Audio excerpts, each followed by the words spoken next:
Hussein Ali Mohammed. Mimi ndio senior area manager kambi garba sublocatio.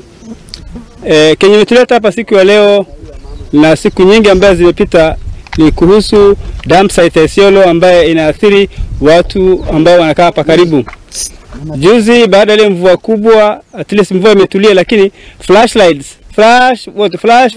ambaye imeletwa na mvua, result yake imekuwa ni kutuletea diarrhea kwa manyata, watu ni wagonjwa. Tukijaribu kupeleka appeal zetu kwa ofisi za county, nobody is caring about us. I think our life counts.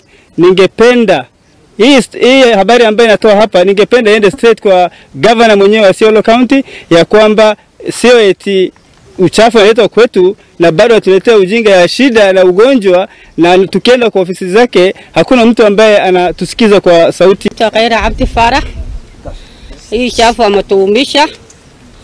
Alikuwa siku ile kansela yero anapata hapa ndio hii chafu ameletwe. Tumeshindwa kupita hapo na siku hiyo tumepiga kelele, hajachukuliwa hatua. Kansela yero tumepelekea kiasi mingi sana malalamiko. Anasema ni muda kidogo, hiyo muda kidogo anashindwa kukua. Alafu mpaka sasa anakuwa labda maka 20 au maka 15. Watoto wameshindwa kupita hapa. Moshi ile na wakisha tumenye tumebata harufu. Iko watu ya asma, iko kifua nuuma, tumeshindwa kupita kama tunalima shamba misho. Hiyo harufu inaingia sisi pua. Tumekufa hiyo moshi na tumalisa. Mataro kama tunalima